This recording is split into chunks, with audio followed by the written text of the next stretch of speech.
on computer. Okay. Okay, so Nelson Tifo couldn't be here today, but he might pop in after. And so I was gonna kind of ask Guy Smith if he could introduce the project, just do a quick summary for us if you'd like, if, if he's on.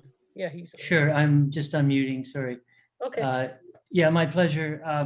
So on behalf of the HAP 2.0 partnership, and as Isabel's indicated, her being within our CAN, I'm within our CAN, and there's a particular support we've received for weaving 21st century technology with Indigenous knowledge.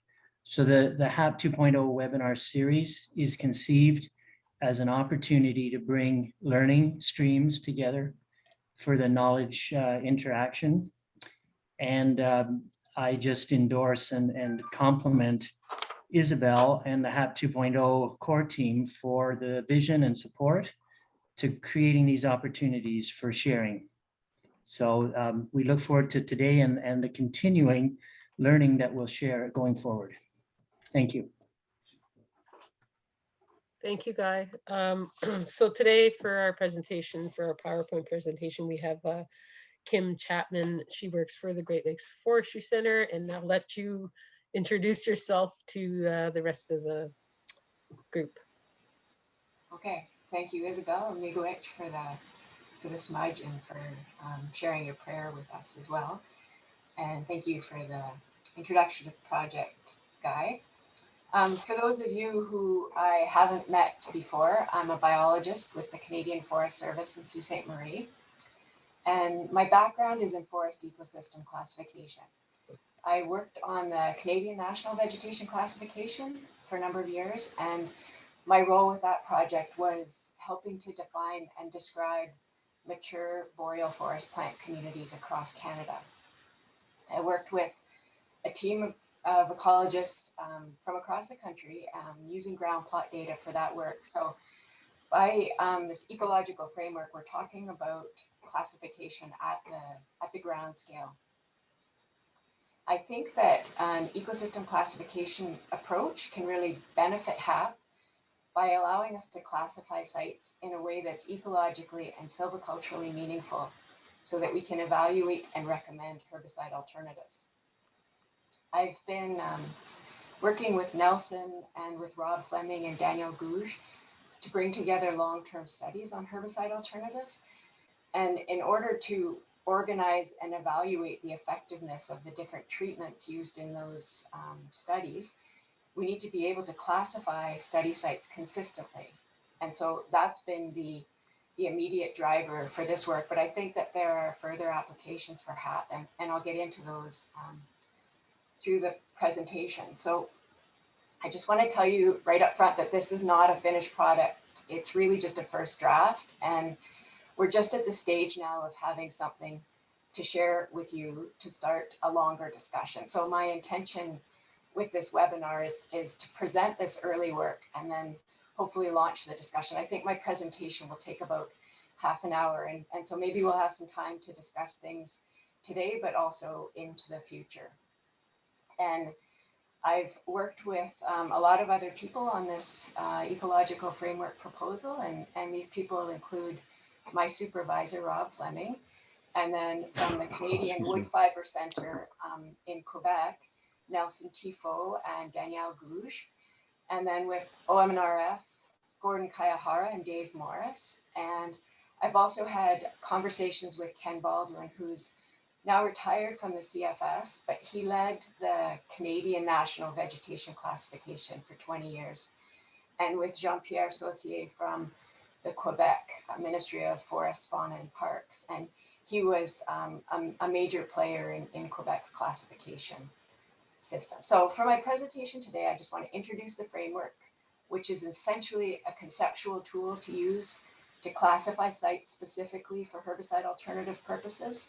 I'm going to explain the elements of the framework, the overstory and understory classes of vegetation that make up the framework. And then I'll talk about how I can envision us applying it for HAP purposes. And then, like I said, I hope we have time at the end for discussion. And so I put put these questions up, and I thought maybe we could, if any of you want to consider these throughout the talk, then maybe this is how we could start our discussion at the end. So for the forests that you're most familiar with, could you imagine fitting them into this framework?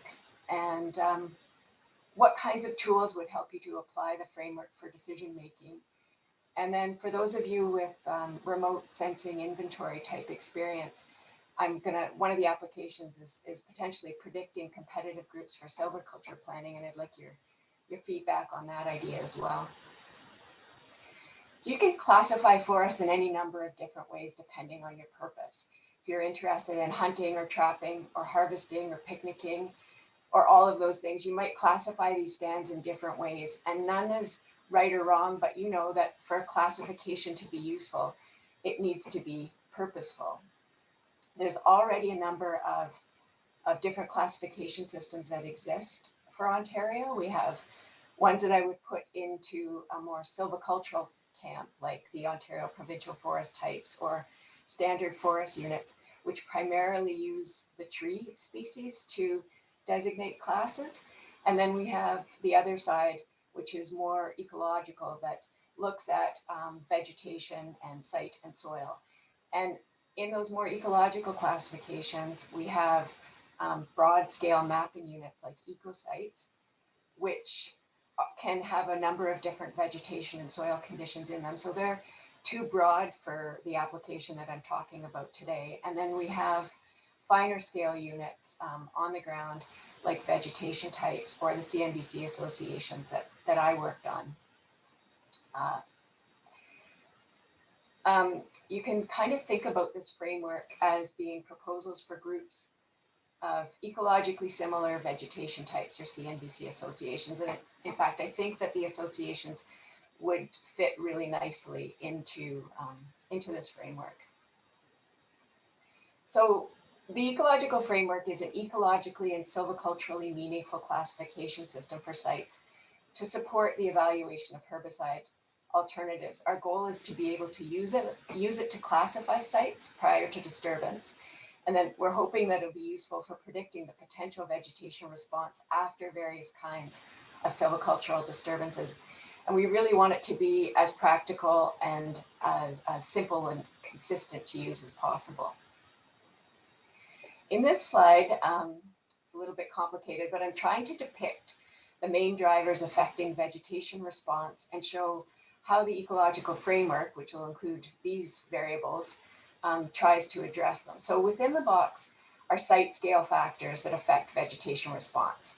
But operating at a regional scale outside the box, we have the overall setting of climate, geology, and glacial history.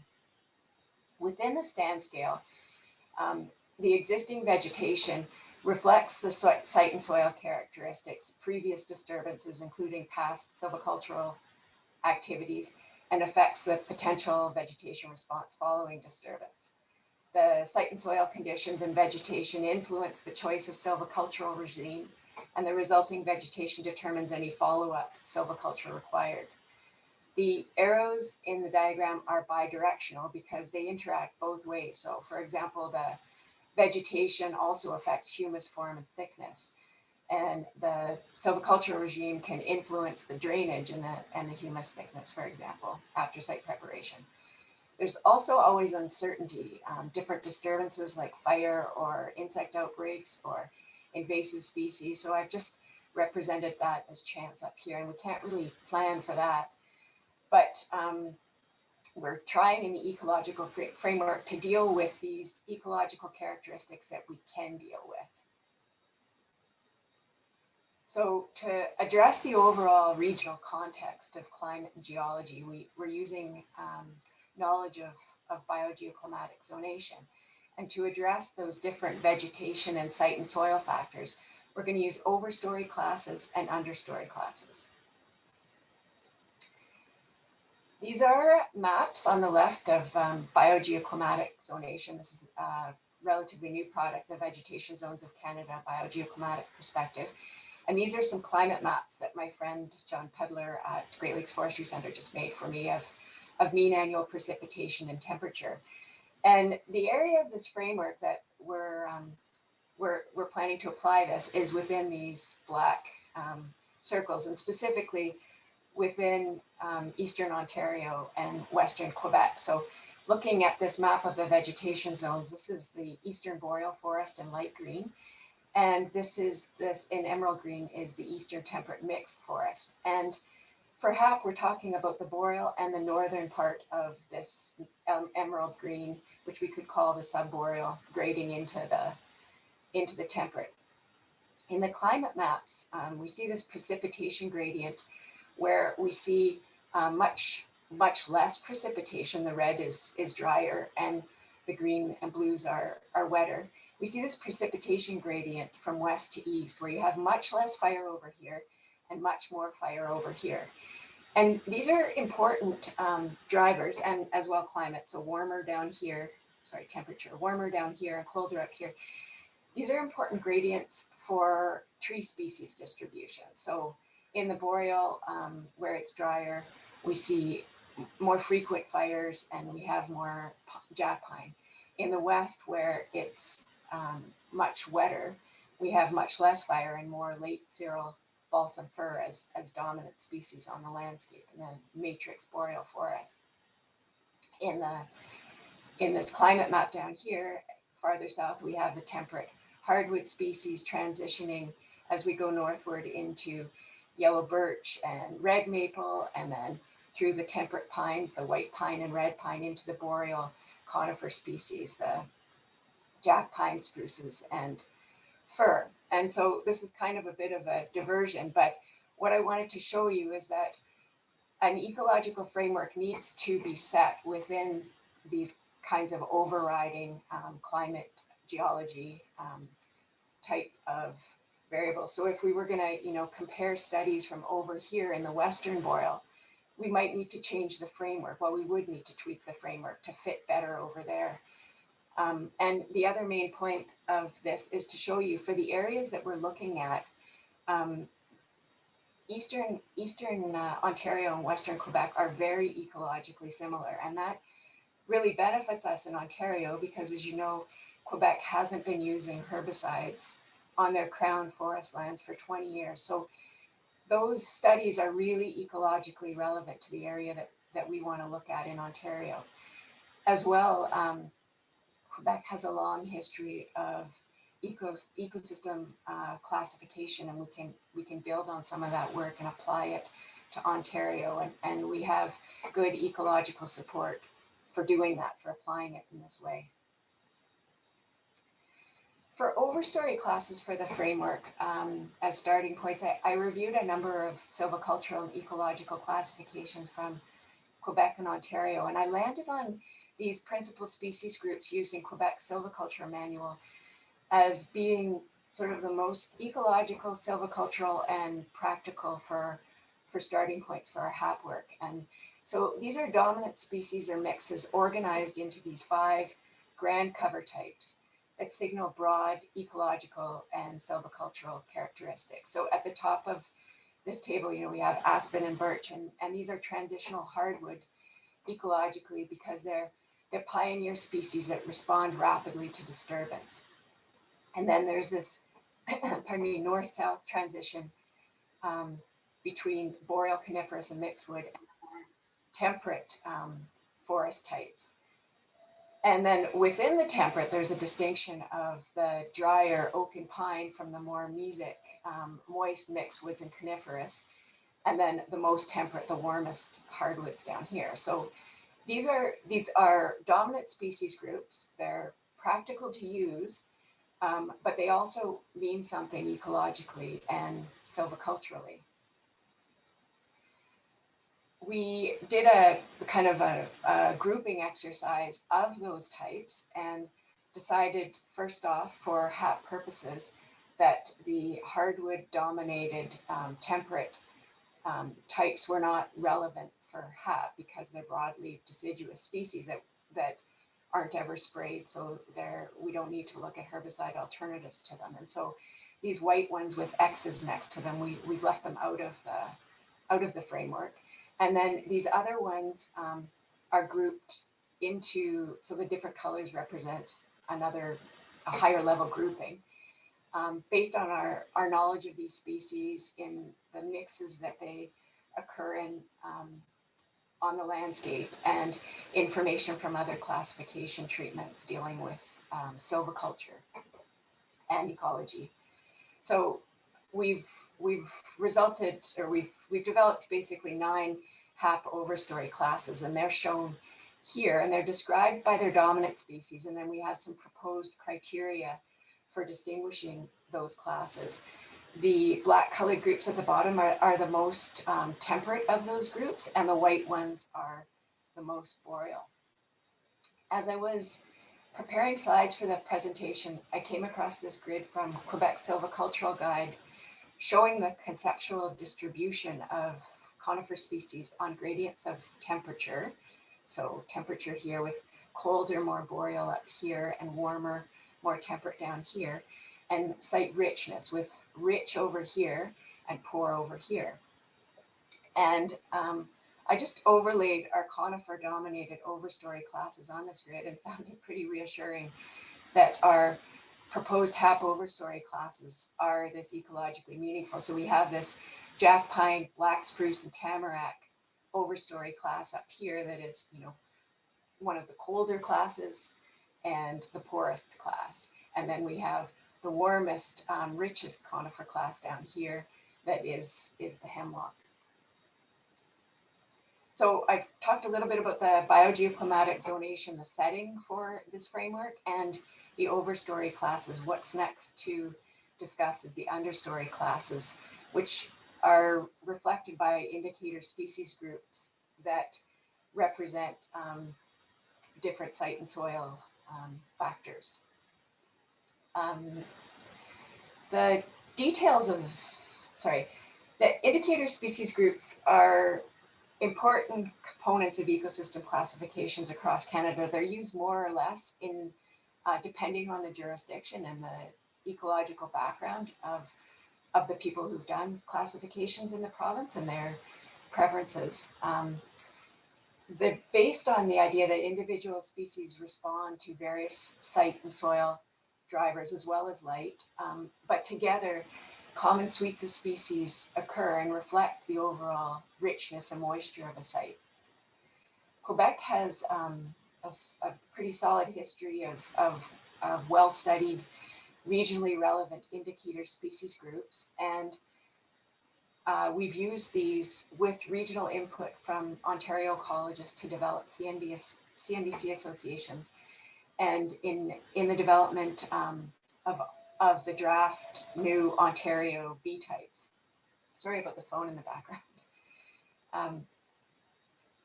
which are not published, unfortunately. So anyway, we're using these groups as starting points for the HAP understory classes, and don't worry at all about the details of this slide. I just wanted to show you as an example that there's quantitative analysis of site conditions that initially informed these indicator species groups in Quebec, and that ultimately these different indicator species groups shown by these 3-letter codes can be placed on a grid representing different nutrient and moisture regimes within a particular region. Again, don't worry about the details here. The point of this slide is just to show that the indicator species groups occur with certain cover types, certain overstory types, and are found on particular site and soil conditions. So for the HAP starting points, we used indicator species classes shown on the right here from Quebec's Silviculture Guide. And we rolled up these classes, similar to how we did with the overstory classes, into broader classes, and we have 8 of them, based on site conditions and of moisture and nutrients. And all of these classes, except for this one that we're currently calling post-disturbance music medium, which is kind of a terrible name, apply to mature forests. And the CNBC associations and Ontario V types would slot pretty well into these different understory indicator groups. This post-disturbance class includes pioneer species, so red raspberry, fireweed, pin cherry, And these species don't occur in mature forests with any great abundance normally. So we haven't used them to classify mature forests, but we need to consider them in HAP because of the nature of our work, where we're looking at competing vegetation on these sites. These other classes, which can be mature, can describe mature understories, also can describe disturbed understories, because some of the species that are included in these indicator species groups respond rapidly after disturbance and expand, so they can be competitive. So for example, in the ericaceous shrub group, the kalmia, the sheep laurel, can be a problem for growing trees. In this feather moss or mesophytic herd group, the northern bush honeysuckle, large leaf aster, bracken fern, and green alder can all expand rapidly. So this can be both pre and post disturbance. Then I'll say with the wet class, so these more upland classes up here, I'm going to show in the next slide that they separate out somewhat on gradients of moisture and nutrients. But this wet class isn't really distinguishing any richness characteristics. There are a number of different indicator species groups involved in it, but because this class isn't really relevant to HAP, we just group them all into one understory class. That's just the wet class.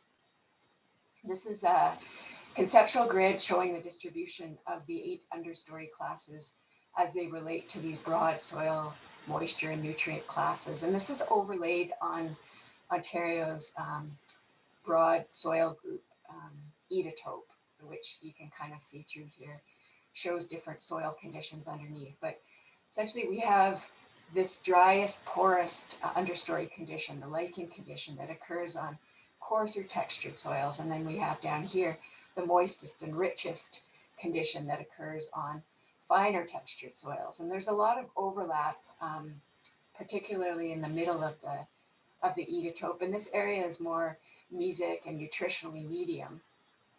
So this is a large part of the landscape. Like, this could be described as the average condition, and different species can be more competitive on sites based on some of these other site and soil conditions and the amount of light.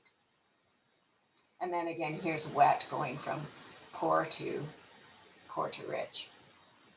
This is still in progress, but the chart shows the understory groupings along the top, and then various site and soil characteristics of these understory classes. So mode of deposition that's most common, the most common slope, position, and gradients, coarse fragment content of substrate depth, texture, drainage, and humus forms. And this grid shows our overstory classes, our 9 overstory classes, and the understory classes, and illustrates that not every understory class occurs with every overstory class. The lighter shades within a column here and here suggest where that understory class is maybe less frequent to occur with that overstory class.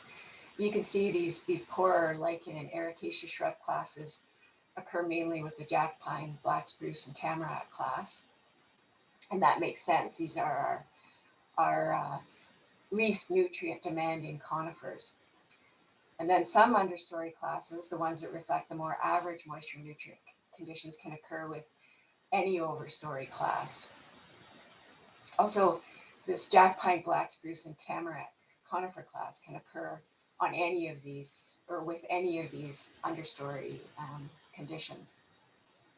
Now, I've made a slide for each of the 8 understory classes, and I won't dwell on them. I'll just kind of quickly flip through them. So this is a lichen class. You can see coarser textured soil, bedrock knobs. It occurs the driest, poorest slot on the Ecological, and occurs with the jack pine, black spruce, and tamarack conifer class. It's not a super competitive site. The reindeer lichens that are the main vegetation indicator on this site can increase after disturbance, but they're not really gonna well, they might compete for nutrients, I guess, with seedlings, but they shouldn't outgrow them. And then this is our next class, the ericaceous shrub class. And like I said, Kalmia, the sheep laurel, can be really competitive on this class of site, which occurs from dry to moist sites, but is always quite poor. This is our feather moss or mesophytic herb group, where the most competitive species are probably the northern bush honeysuckle, large-leaved aster, bracken fern, and green alder. But these are some of the other indicator species of this type, and this is the description of the site conditions. And like I said, this is quite a wide-ranging, middle-of-the-road kind of site condition, and it occurs with all the different overstory classes. This is our post-disturbance mesic to moist class, where pin cherry, red raspberry, and fireweed are some of the most competitive species, and strawberry and hawkweed are other diagnostic species. The mesic-rich shrub class is best characterized by mountain maple and beaked hazelnut, but as you go more temperate into these overstory groups, they still have the mountain maple and beaked hazelnut, but they also have striped maple and more of the Solomon seals. Our moist rich shrub and herb class has speckled alder and all of these moisture richer herb layer species. The speckled alder can be quite competitive after disturbance, and this again is where it is on the Edatope. This is our moist medium transition class. And in this class, peat mosses are abundant, maybe not as abundant as they are in the wet classes. And you still have feather mosses here, and the cover of feather mosses exceeds that of peat mosses.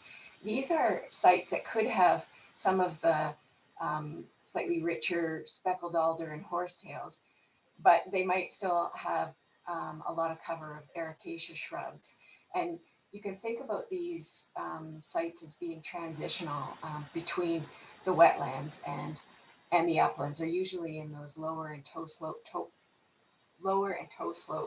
topo positions, and they typically have mineral soils, but the peat development can be quite deep on them, so some of those soils start being classified as organic. And then this is our wet class. It really occurs mainly with the black spruce and tamarack, and to some extent with white cedar. So what this framework is intended to do, and I think gives us immediately, is a common language and structure for classifying studies and enabling evaluation of silvicultural alternatives on different sites. It's enabling us to synthesize the results of these long-term studies. And then what I'm hoping it will also do after we have this synthesis complete is give us, again, this common language to discuss sites so that we know what we're all talking about when it comes to reviewing these things and validating where we're finding our findings from the synthesis. And then hopefully we can use this framework to address any gaps, in understory conditions or overstory combinations where we haven't yet looked at potential silvicultural alternatives that could maybe be meaningful on those sites. And then other applications are potentially assisting silviculturalists on the ground with decision support and helping industry with course level planning. And so this is what I kind of envision, and where I think we'd like to end up is where we'd like to know enough about the effectiveness of these different herbicide alternatives on particular sites to plan for the most appropriate ones to ensure the most desirable outcome. So these will require pre-harvest silvicultural prescriptions to classify a mature stand, and then to predict the likely vegetation response using different silvicultural alternatives, and being able to select the tools that are the most appropriate for getting the desired outcome.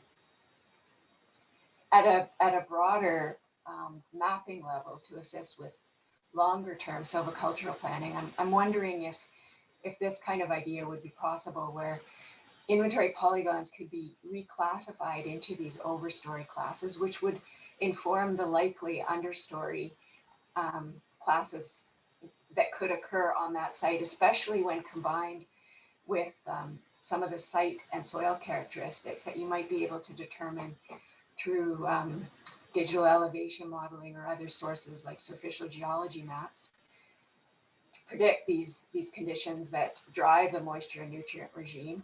And even though you might not be able to predict an exact class because there's overlap and you're not actually able to validate or verify that with the understory vegetation there because you can't see it through the tree layer, but it could still help you stratify these in a way where you can say, these areas are less competitive, so we don't need to, plan for larger stock types or earlier planting or more tending on them, whereas these other ones are more competitive, and we know that we're going to have to plan differently. Like you'll be able to better account for certain sizes of stock or machinery allocation or whatever. You can tell that's a little bit beyond the scope of my experience, so I'm kind of reaching a little bit there. This is the etotope diagram that I put up before, and these were some lines that Dave Morris suggested including, and I like this. I think this is a really good way for envisioning how this might be used at that larger context where maybe you can't get quite to what the understory class is or what some of these site and soil classes, but maybe you can use sort of a broader grouping and say, okay, these are the areas of low competition. We can manage these with, site preparation, normal stock sizes, and tend them as needed. We don't need to worry so much about competition on these sites. Whereas these ones are going to be quite competitive. You're going to need to get on them and choose the most appropriate silvicultural interventions and plan for the larger stock and earlier planting and tending. And then these ones maybe are too competitive or too sensitive in terms of their site characteristics, soil characteristics, and they can't really be effectively economically managed for competition, and so you leave them. Kim, So the next, yep. sorry, we just have 5 minutes left before we start begin with the question period. So just want to leave a little bit of room for people to be able to have questions. Sure. Okay. Okay, so the next steps are testing the framework. We want to look for patterns emerging from the compendium and see if there are consistent competitive responses associated with certain classes. And part of that testing is to see if we can apply the framework consistently.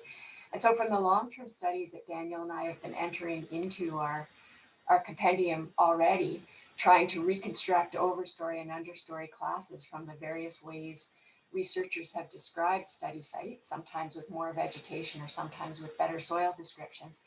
The two of us have so far been able to consistently come up with the same classes, even without having really hardly established criteria and thresholds. But we don't really know with more experience and with your input and review, we may need to alter the classes. We may need to distinguish more classes that are more meaningful for that post disturbance vegetation response. Perhaps some of the indicator species groups you feel in your area need to move into a different class. And because my experience is more in mature forests and not with post disturbance communities, I don't fully know if these are going to deal with the most competitive species. So those need special review. So challenges to applying this, I think the framework requires overall a more ecological way of thinking and assessment of the site, not necessarily those hard threshold criteria and keys. It's more about finding the best holistic fit and flavor for that site, knowing that this is just a conceptual framework and these gradients exist in all different ways on the landscape.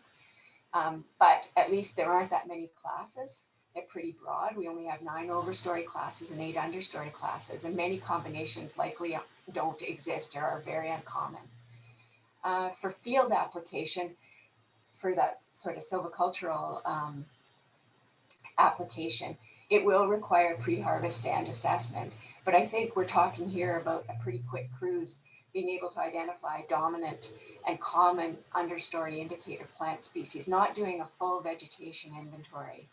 And then understanding the site and soil drivers so that you know how slope position and the soil texture on that site affect moisture and richness. So not like a full soil pit, but using a shovel or an auger and looking at that coarse, medium, or fine texture soil and evidence of seepage.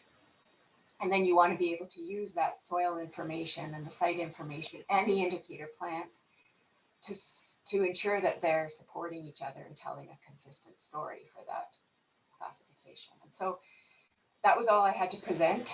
So I would love to start the discussion now and know what you think. Thank you, Kim. That was great. If you want, did you want me to go back to that first questions that you put forward in the, did you want to just go back to that slide? I've got it. I've got those questions up here, but oh, they're right here. We don't okay. have, yeah, we don't have to limit ourselves to these questions. If you guys have other comments. Yeah, there was a question in the chat from see, Lynn Palmer. Let me see here. She can go ahead and ask you if you, or did you want me to ask Lynn? Just asking, thanks a lot. Oh, you're cutting out, so maybe I will ask the question for you. I think I can get it. Is that better now? Yes. Yeah, it's just I have to speak directly into the computer. Sorry. Yeah, my question was just, I may have missed it. Sorry if I did. I was just curious in speaking about the various types of, alternative silviculture approaches. Like, are there specific approaches that you're looking at? I saw some images there. It looked like brushing and so forth. But I know that there were a number of alternatives